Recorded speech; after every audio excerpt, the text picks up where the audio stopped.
Les élèves ont trouvé le CDI tout chamboulé. Il a été vidé de ses tables, les chaises sont alignées en une dizaine de rangées face à une table d'honneur. L'installation du micro et des chaises laisse les élèves penser qu'ils vont assister à une présentation magistrale, et les organisateurs se gardent bien de les contredire pour faire durer le suspense.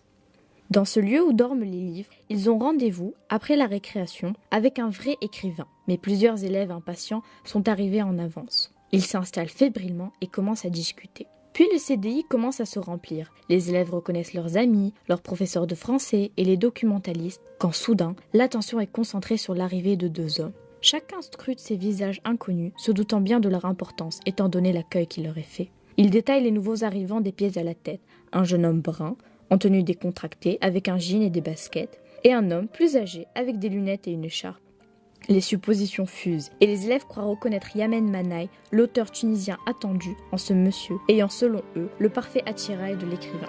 Ils sont loin de se douter que le jeune homme de 37 ans est en fait l'auteur accompli aux multiples distinctions littéraires. Il est venu superviser le bon déroulement du prix Goncourt Choix de la Tunisie, et c'est dans ce cadre qu'il était invité au lycée Gustave Flaubert. Radio Caillou a eu le grand honneur d'introduire Monsieur Manaï et de l'interviewer. Ses réponses marquées par un grand professionnalisme ont captivé l'audience.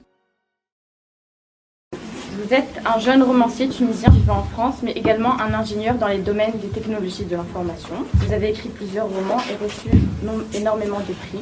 Vous êtes familier donc des concours et des prix littéraires. Votre premier roman, Marche de l'incertitude, a reçu le prix Comar d'Or Tunisie et le prix des lycéens Coup de cœur, Coup de soleil en France. Votre deuxième roman, La Sérénade d'Ibrahim Santos, a été finaliste du prix des 5 continents de la francophonie et vous avez obtenu le prix Biblioblog, le prix de la Bastide du Salon du Livre de Villeneuve-sur-Lot et le prix Alain Fournier. Et votre troisième et dernier roman, qui date de 2017, L'amas ardent, a finalement été lauréat du prix des 5 continents de la francophonie. Donc qu'est-ce que ça vous fait aujourd'hui de participer de nouveau à un prix littéraire, mais en tant que juge du prix Goncourt ? Alors d'abord, je suis vraiment très heureux d'être parmi vous aujourd'hui, de voir autant de jeunes gens et de jeunes esprits intéressés par la littérature, par le livre, par la culture. Donc je vous félicite. Quand j'étais aussi jeune et aussi beau que vous, j'avais également cet élan qui aujourd'hui, il faut l'allumer. Il faut l'allumer, ouais, c'est bon. Donc je suis ravi de vous voir aussi dynamique, aussi comment dire, preneur de ce type d'opportunités qui vous permet de vous ouvrir au monde, de vous enrichir à travers la littérature et la culture. Donc pour répondre vraiment très précisément à votre question, qu'est-ce que ça me fait aujourd'hui d'être juge du prix Goncourt Choix de la Tunisie? Alors je ne suis pas le juge du prix Goncourt Choix de la Tunisie, je suis juste le président d'honneur du comité qui va voter pour le Goncourt Choix de la Tunisie, et c'est vous qui allez décider également de qui va être le lauréat cette année du Goncourt Choix de la Tunisie. Donc c'est vous qui êtes les juges, c'est vous qui devez choisir et motiver votre choix, le justifier, expliquer pourquoi un de ces 4 livres aura votre faveur. Donc je suis heureux de superviser, entre guillemets, cette opération, de faire en sorte de la lancer auprès de vous, de vous motiver pour y jouer un rôle essentiel. Et voilà, donc c'est que du plaisir, c'est que du bonheur, mais voilà, je ne suis pas là en tant que juge, mais vraiment je suis là en tant que garant que tout se passe bien et que vous ayez envie de faire cette chose-là. Voilà. Donc il y a 4 auteurs qui comptent sur vous, parce que être dans une compétition littéraire, c'est quelque chose de difficile pour un écrivain, parce qu'on n'écrit pas un livre pour faire de la compétition. On écrit un livre pour s'exprimer et exprimer sa différence et exprimer sa singularité. Et quand on se retrouve confronté à une compétition qu'on a de plus intime, c'est assez difficile d'attendre le résultat, et c'est assez difficile de savoir pourquoi un livre est meilleur qu'un autre. Donc vous avez la responsabilité cette année de dire pourquoi un livre pourrait être meilleur qu'un autre. On va vous donner des critères qui vont vous aider à choisir, à objectiver ce que vous ressentez quand vous êtes en train d'écrire un livre par rapport à l'histoire, par rapport au personnage. Et après, donc, vous allez voter, vous allez choisir quel est votre livre préféré, et vous allez aussi expliquer pourquoi vous avez fait ce choix. Voilà. Que représente pour vous le prix Goncourt Choix de la Tunisie ? Alors c'est une très belle initiative déjà parce que le prix Goncourt c'est un prix qui prime en général de très très bons livres, hein.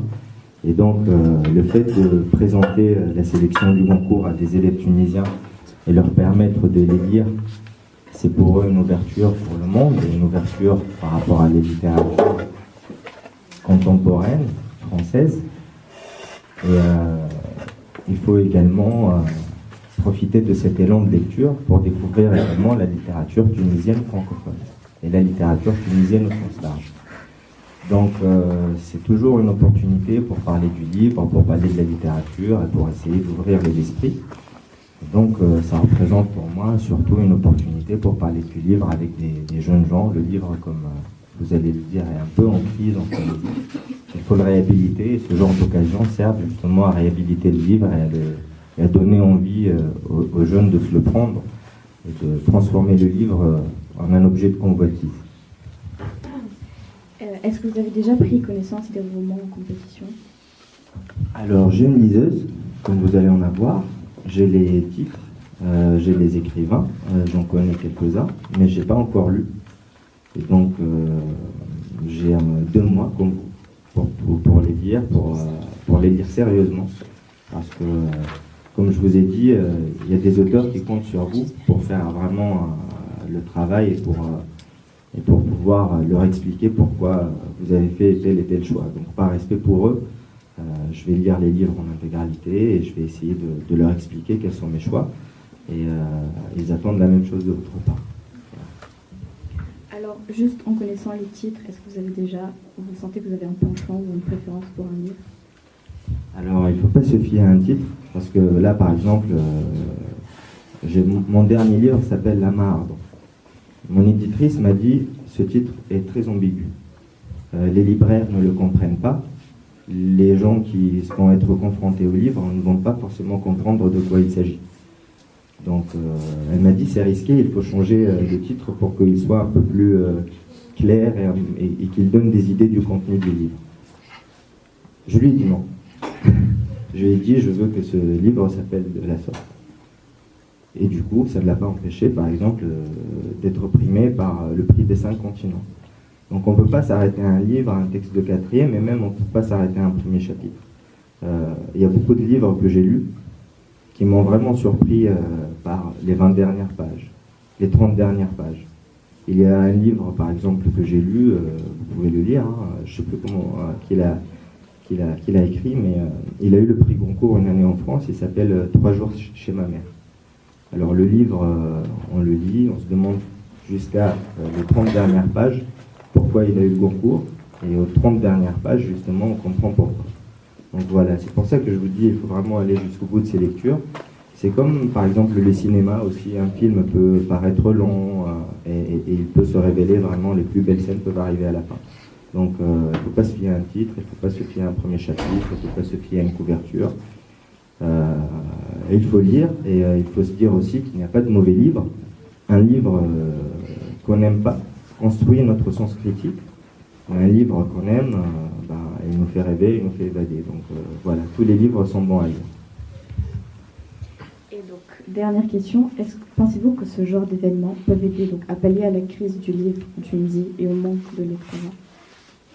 Alors oui, je pense que ce genre d'initiative est très important parce qu'il permet d'animer des ateliers, d'animer des réunions autour du livre, d'en parler, de créer une proximité entre le monde de la culture et le monde scolaire et le Tunisien en général, hein, qui ne consomme pas beaucoup de livres. Donc il faut savoir transformer ces types d'actions et ces types d'initiatives qui peuvent paraître ponctuelles ou annuelles, contextuelles, en quelque chose de plus durable. Donc c'est une première pierre à l'édifice et il y en aura certainement d'autres et d'autres et d'autres. Donc voilà, peut-être qu'on aura beaucoup d'occasions en Tunisie de parler du livre en dehors du Goncourt Choix de la Tunisie et du Comar d'Or par exemple. Il y aura peut-être d'autres opportunités, d'autres prix, d'autres occasions pour pouvoir partager la passion du livre et la rapprocher au commun des mortels. Merci beaucoup. Je vous en prie, merci.